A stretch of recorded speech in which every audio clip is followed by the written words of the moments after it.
मुंबई के अंधेरी वेस्ट एवं जोगेश्वरी वेस्ट में फैला हुआ है ओशिवरा पुलिस स्टेशन के पीछे बनी 7 इमारतों के कॉम्प्लेक्स का नाम है महाडा गांव देवी कॉम्प्लेक्स। सन 2007 में इन 7 बिल्डिंग की कार्यकारिणी के कुछ सदस्यों ने मिलकर एक फेडरेशन बनाई और रीडेवलपमेंट का कार्य मात्रा रियलिटी नामक कंपनी को दिया गया। ये कंपनी दामनिया फैमिली की है, जिनको ना तो डेवलपमेंट और ना ही रीडेवलपमेंट का कोई अनुभव था और ना आज तक है। जब 6 सालों तक कोई भी काम नहीं हुआ तो 2013 में मात्रा रियलिटी को टर्मिनेट कर दिया गया और दामनिया फैमिली ने इस टर्मिनेशन को कोर्ट में चैलेंज किया। अभी फाइनल वर्डिक्ट आना बाकी है, पर ऑनरेबल हाई कोर्ट ने 7 अक्टूबर 2014 को ऑर्डर पास किया है, जिसके तहत टेंडर द्वारा हम डेवलपर्स को इनवाइट कर सकते हैं और उस ऑर्डर की कॉपी पहले ही आप लोगों को भेज दी गई है। इसलिए मोस्ट प्रेफर्ड डेवलपर चुनने का अधिकार गांव देवी कॉम्प्लेक्स के रहवासियों को है, पर जब तक कोर्ट का फैसला नहीं आ जाता तब तक आप कोई भी डेवलपर अपॉइंट नहीं कर सकते हैं। ध्यान देने वाली बात यह है कि आप सिर्फ मोस्ट प्रेफर्ड डेवलपर चुन सकते हैं, पर उसे अपॉइंट नहीं कर सकते। जब महाडा के प्रोजेक्ट कोई डेवलपर रीडेवलपमेंट करता है तो उसे महाडा की गाइडलाइंस फॉलो करनी पड़ती है। आज की कंडीशन में हमारा ये प्रोजेक्ट 2.5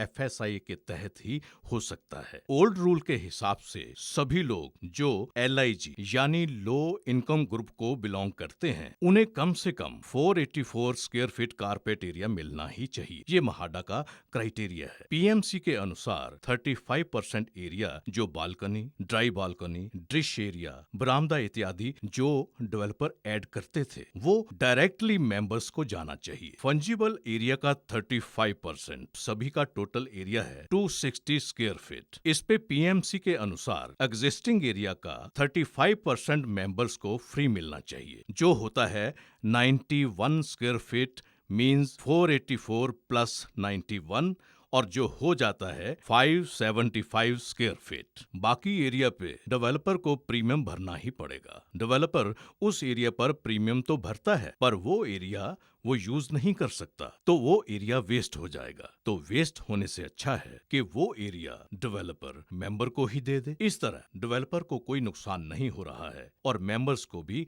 फायदा हो रहा है। हमें सबसे पहले ये समझना है कि हमारा प्रोजेक्ट क्या है। 2.5 FSI और 2.5 प्रीमियम का ये प्रोजेक्ट मिनिमम 400 करोड़ का है। हमें महाडा में अप फ्रंट प्रीमियम भरना है और वो है तकरीबन 125 करोड़ रुपया। उसके बाद कोई भी प्रोजेक्ट जो 2 लाख स्क्वायर फीट से ज्यादा के कंस्ट्रक्शन का है तो एनवायरमेंटल क्लियरेंस के साथ साथ हाई राइज क्लियरेंस भी लेनी पड़ेगी। उसके अलावा तमाम तरह की परमिशन लेनी पड़ती है और हर मेंबर को नेशनलाइज्ड बैंक से बैंक गारंटी उनके फ्लैट के बदले में देनी पड़ेगी और कॉर्पस फंड हर मेंबर को देने के साथ साथ वे जहां रहने जाएंगे उस फ्लैट का रेंट, जितने महीनों में बिल्डिंग बनेगी, घर का सामान शिफ्ट करने का भाड़ा इत्यादि भी डेवलपर मेंबर्स को देगा। लेकिन कल को अगर महाडा का कोई नया रूल आ जाता है और 2.5 FSI हमें नहीं मिलती है तो फिर बड़े घर का सपना एक सपना ही रह जाएगा। हमें आज जो मिल रहा है फिर वो भी शायद नहीं मिलेगा। 3 जनवरी 2009 गवर्नमेंट ने डेवलपर्स की मनमानी को देखकर एक अच्छा रूल इंप्लीमेंट किया और वो है सेक्शन 79A, जो सभी को फॉलो करना पड़ेगा। इस रूल के कारण बहुत सारे गलत डेवलपर्स की हालत खराब हो गई। अगर आपने किसी डेवलपर को सिलेक्ट किया और उसके पास पैसे नहीं हैं और उसने वो काम आगे किसी और को दे दिया और उसने भी किसी कारण से वो प्रोजेक्ट किसी और को दे दिया तो प्रोजेक्ट रुक जाएगा। वैसे भी कोई कौन होता है हमारे प्रोजेक्ट की दलाली करने वाला? हमारा प्रोजेक्ट कौन करेगा ये हम सब मिलकर डिसाइड करेंगे। वैसे भी कानून के हिसाब से डेवलपर के पास पूरे पैसे होने चाहिए और ये पता चलता है उसकी बैलेंस शीट से, और उसके पास सॉल्वेंसी सर्टिफिकेट होना भी जरूरी है। सेक्शन 79A की गाइडलाइंस के हिसाब से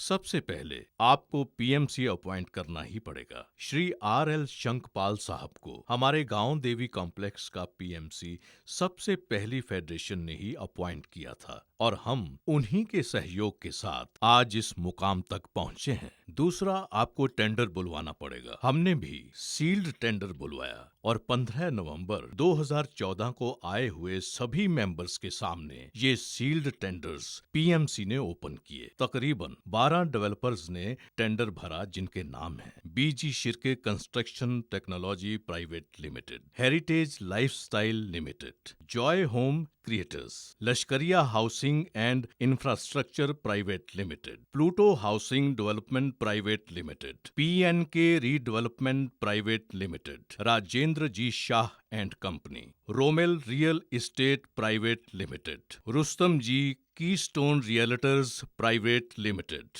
सेठ corporation private limited, Shri Sai Sagar construction, Vardhaman developers. इनके बाद इन 12 डेवलपर्स में से 6 डेवलपर्स ने शनिवार 6 दिसंबर 2014 को HVPS बैंकेट हॉल में सवेरे 10 बजे से शाम 6 बजे तक अपना अपना प्रेजेंटेशन दिया और उन डेवलपर्स के नाम हैं हेरिटेज, रोमेल, बीजी शिर्के, राजेंद्र जी शाह, सेठ कॉरपोरेशन, श्री साईं सागर। फिर बाकी बचे 6 डेवलपर्स में से 5 डेवलपर्स ने रविवार 7 दिसंबर 2014 को HVPS हॉल में सवेरे 10 बजे से शाम 6 बजे तक अपना अपना प्रेजेंटेशन दिया और उन डेवलपर्स के नाम हैं Vardhaman, joy home, Pluto, PNK, Rustomjee. Lashkaria housing and infrastructure private limited ने प्रेजेंटेशन नहीं दिया और बाद में पता चला कि उनके पास एक लेटर पहुंच गया था। इस दौरान काफी सारे मेंबर्स ने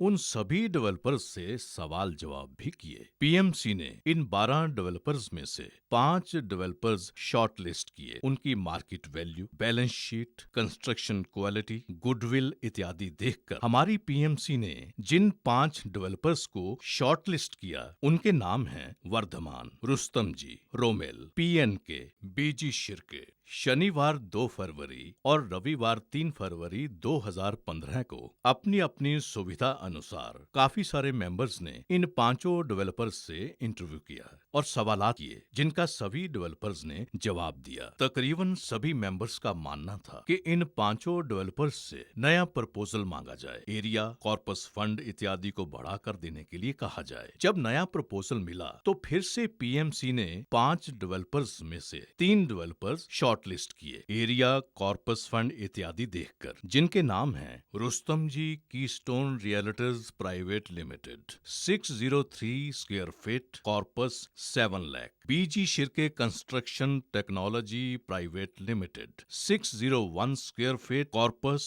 12 lakh 40,000, Vardhaman developers 625 square feet, corpus 7 lakh 2,000। आखिर में हमको तकरीबन सिर्फ 75% मेंबर्स का कंसेंट चाहिए मोस्ट प्रेफर्ड डेवलपर को सिलेक्ट करने के लिए। सिर्फ और सिर्फ इसी तरीके से हम मोस्ट प्रेफर्ड डेवलपर सिलेक्ट कर सकते हैं। अगर उस डेवलपर ने 2 साल तक डेवलपमेंट की प्रोसेस नहीं की तो प्रोजेक्ट उसके हाथ से निकल जाएगा और दूसरे नंबर के डेवलपर को मिल जाएगा। ये जो प्रोसेस हम लोग फॉलो कर रहे हैं, और अगर हम सभी लोग मिलकर मोस्ट प्रेफर्ड डेवलपर चुन लेते हैं तो पुराने डेवलपर का कोर्ट में कोई भी लीगल स्टैंड नहीं रह जाएगा। फिर से ये बात आप समझ लें कि गांव देवी कॉम्प्लेक्स के रहवासी सिर्फ मोस्ट प्रेफर्ड डेवलपर चुन सकते हैं, पर जब तक कोर्ट का फैसला नहीं आ जाता तब तक आप कोई भी डेवलपर अपॉइंट नहीं कर सकते।